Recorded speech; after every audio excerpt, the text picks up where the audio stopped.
It's that time of year when it becomes rather hard to stick to your routine, both in training and diet, but there is always the new year for getting back on track. Well, we thought this would be a great opportunity to answer some of the nutrition questions that we've had. Now, the topic of nutrition is vast and it often divides opinions. Well, we've selected a few that we've been sent in from our videos and from social, and I'm going to do my very best to answer them with a non-biased opinion.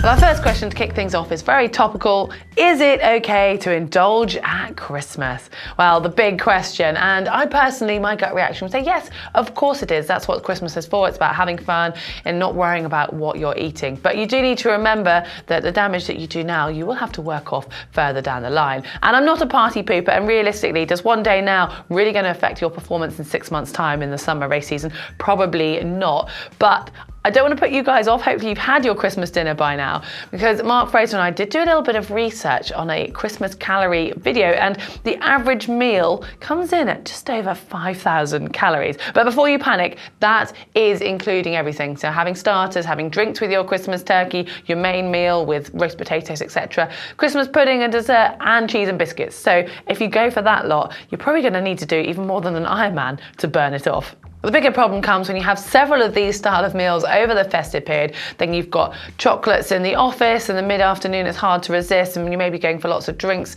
post-work to celebrate as well. And that's when it really can start to accumulate. But of course, you can burn this off with training, although this time of year that sometimes becomes a little bit harder as well. But just because you're eating more, still don't neglect on your vitamins and your minerals. So try and keep enough green vegetables, fruit and veg generally, to make sure that you're also warding off any illnesses, because you'll find at this time of year everyone's inside in the warm and you can be susceptible to illness, and you want to make sure that your body's in the best condition so that when you do get over this, you want to start back training, you're good and ready to go. But if you want some more ideas on how to stay healthy and tips for superfoods that you can use to help with triathlon, you can find that video in the description below. And our next question, staying a little bit on this theme, is it okay to put weight on in the off season? Obviously, leading on from the last topic, giving your mind and body a chance to recover is really important, as long as you don't take it too far. And during the season, you might have been incredibly lean, and if so, you'd then be treading that fine line between getting injured and having your peak performance. And yes, we know that obviously being lighter makes the effort of running that much easier, and it's also probably going to improve your power to weight ratio on the bike. But it's really important to let your body get back to a healthy weight now so that it can fully recover. Although, don't go too far, because you'll find you'll end up having more work and it's harder to motivate yourself when it comes back to the season. But if you do want a little bit of inspiration for a New Year's detox, we've got a video that you can find in the description below as well. And now our next question comes in from Tall Paul on Twitter, and he says, how to control your diet when injured? Going from 4,000 calories back to 2,000 while recovering. Oh, that sounds quite hard work. But don't worry, we're not obsessing with weight, although it just seems to be a topic that comes up quite a lot at this time of year. And I know this isn't a Christmas specific question, but trying to reduce what you eat and restricting your calories whilst reducing your energy output can be quite challenging. And there's often a bit of a lag, so you'll find that it works in both ways. Say you've done an Ironman race or some ultra endurance event. You might not even be hungry that evening, but you'll feel really hungry the few days afterwards. And then it goes the other way around. If you've had a day off training, you might find you're still hungry on that day, but it will take longer for your body to realize that you don't need the food. And that's what's happening when you've got an injury or when you've had to stop training. So you have to try and preempt that and actually try to reduce your amount that you're taking on before it gets too late. So it's a good idea to try and start off by reducing any snacks. So say if you did have pre or post training snacks and you're not doing your training, you obviously can take those out. But if it's a nice habit that you used to enjoy or look forward to, a mid-morning snack, maybe just replace that with a cup of tea. Make sure you still get plenty of vegetables in. And another key point is hydration, as that will also help to sort of not suppress hunger, but just make sure that your body and your mind knows that it's whether it's hungry or thirsty, because quite often you'll find that you have a glass of water and it's actually that's all you needed. So good luck with that one. It is a toughie, especially at this time of year. Anyway, now we're moving on a little bit away from Christmas with this next question. It comes in from Sandra Holden on Instagram, who says, what do the Ironman pros eat and how do they carry their nutrition on the bike? Let's start with the easier half of that question, with how do pros carry their nutrition on the bike? Well, this depends quite a lot on the bike they're riding and the setup that they have, and whether they prefer to take on their nutrition through solids or fluids. Now, solids, I'm going with quite a broad topic here that basically is including bars, gels, and shot blocks. And if pros are going to use those, they'll tend to have a bar earlier on in the race, and then move to gels and shot blocks later on, as it's easier to digest ahead of the run.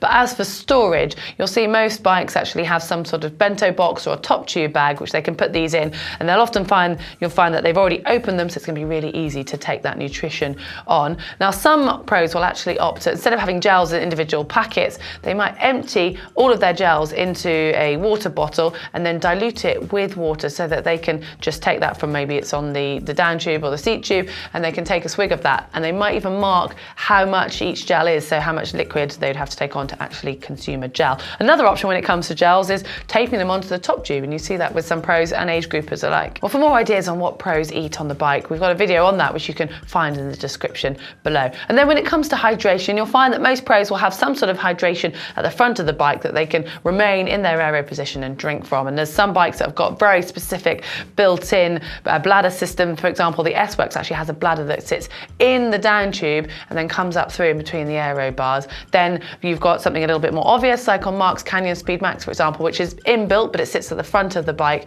and you can just refill it from there. And then if your bike doesn't have something inbuilt, you often see athletes putting an aero bottle that's designed to fit specifically between the aero bars, which again means you can stay in that position. When it comes to an Ironman race, you're going to need more fluids than you can actually store at the front of the bike. And yes, you can take them from the aid stations, but you'll see pros opting to carry their own fluids with them, and they'll quite often have a double bottle behind the saddle, which obviously just take a bit of flexibility and control to get it out and then refill in the front. And as an age grouper, you need to consider, yes, that's more aerodynamic, but what are you most comfortable doing? And remember, you do need to take on fluids little and often during a race, so maybe having something on the down tube would be an easier option. But if you do want more ideas on how to fuel whilst on the bike, whether that's training or racing, we've got a video which again can be found in the description below. And now for our next question, still sticking with the race scenario, what do you eat before a big race? This has been sent in by pscott36 on Instagram. I like this question, but it is really quite subjective. So with that in mind, I'm going to give you my opinion on what I eat, but also the boys are going to input on this one. So first of all, when you're looking at the meal the night before, you want to consider the next day. So what time of day your race is going to be, how long it is, and what type of fuel you're going to need, and then work backwards. So if it is a race that's in the morning, you're probably not going to want to have anything really heavy the night before. It's a good idea to avoid too much protein or heavy meat, especially a steak. If you do love a steak, then I would say save that for after the race when you can really enjoy it and you deserve it. So the night before, keep it fairly simple. Don't eat anything you've not eaten before. I think that probably goes without saying. And reduce your fruit and vegetables, especially fruit, because that could upset your stomach, and stick to, maybe if you do want some protein, stick with chicken or fish, and then have something that's really easy to digest, like pasta or basically simple carbs that are going to give you the energy so you can start to build up for the next day. So with that in mind, I personally go for a pasta dish when there's the option, with some tomato-based sauce and either some chicken or some cheese for the protein and a little bit of veg with it. And I have to admit, I do usually have a small glass of wine to go alongside it. It just helps me relax, but I try and keep it to just the one, as you definitely don't want to be hungover on the day of your race. And as for dessert, there's no harm in having that. It's going to add up the carbohydrate levels, but just try and keep it something light. And talking of light and digesting your food, try to go for your meal as early as possible, within reason, the night before, so you've actually got time to start digesting it before you go to bed. But anyway, enough about what I eat. Let's hear from the boys. For dinner the night before the race, I make sure I have a fairly early dinner so it's not sitting in my stomach as I go to bed. I tend to keep it pretty simple, fairly bland, so things like, I don't know, spaghetti or pizza. I try to reduce the amount of protein and veg so I haven't got too much fibre or anything too heavy that my body's trying to digest. So yeah, pizza's pretty good. You know what you're getting with pizza, and there's a lot of carbs in it, so that tends to be my go-to for a dinner. In the morning of the race, again, I try to have my breakfast around 3 hours before the race. Again, that allows your body time to digest it. I actually stay away from coffee on race morning just because it's quite acidic and I find that causes some issues for me. And I tend to keep my breakfast as I would most days, so I'll either have porridge or some muesli, and I still have milk. I know a lot of people avoid milk. I just keep it there. It seems to work well for me when I'm training, so I stay with that on race day. So lots of carbs there, and then probably about an hour and a half before the race, I'll have another little snack like a cereal bar, and then half an hour before the race, a gel. So for dinner before a race, I would always, if I could, get a hold of a pizza, but not a usual pizza. I'd try and have a white or a kind of plain pizza without any tomato sauce, because I actually find that could upset my tummy the following day once I hit the run. So I'd try and keep that nice and simple, but fairly carb heavy. If I couldn't find somewhere that served me pizza, then something simple like chicken and some white rice or white pasta, that was usually something that I would opt for. Fairly plain foods. Breakfast time, following on from that same theme, it would be kind of white toast or a bagel, usually some peanut butter and jam, or if I couldn't get that, then maybe just some plain honey or something on the bagel and a little bit of coffee, but not too much, because again, I tried to stop too much that would potentially make me need to visit the Portaloos on the run. So as you can see, we stick to pretty much the same rules of keeping it simple and getting plenty of carbs in before your race day. But if you want to see what the pros actually eat ahead of their race on race day morning, well, you can check out the Ask the Pros pre-race breakfast, which again we'll share with you at the end of this video.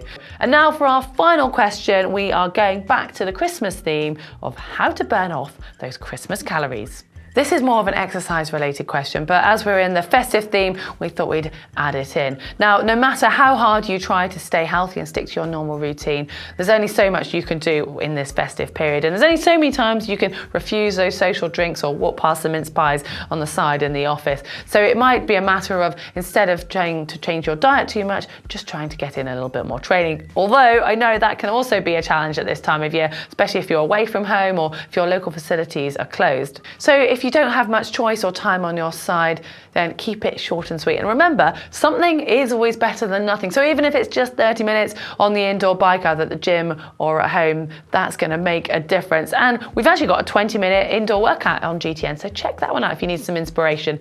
Running is also brilliant. It takes very little time to get ready. Just stick your trainers on and you can head out the door, and you can do it pretty much anywhere. And it probably burns a few more calories than cycling for the same time allowed. But I know at this time of year, it can be so miserable, you probably don't want to go outside. Then doing just a HIIT session, whether that's burpees, press ups, some standing jumps, skipping, anything that really gets your heart rate up nice and high for a short period, will have lasting effects, because it will keep your metabolism a little bit higher, even once you're sat back down on the sofa.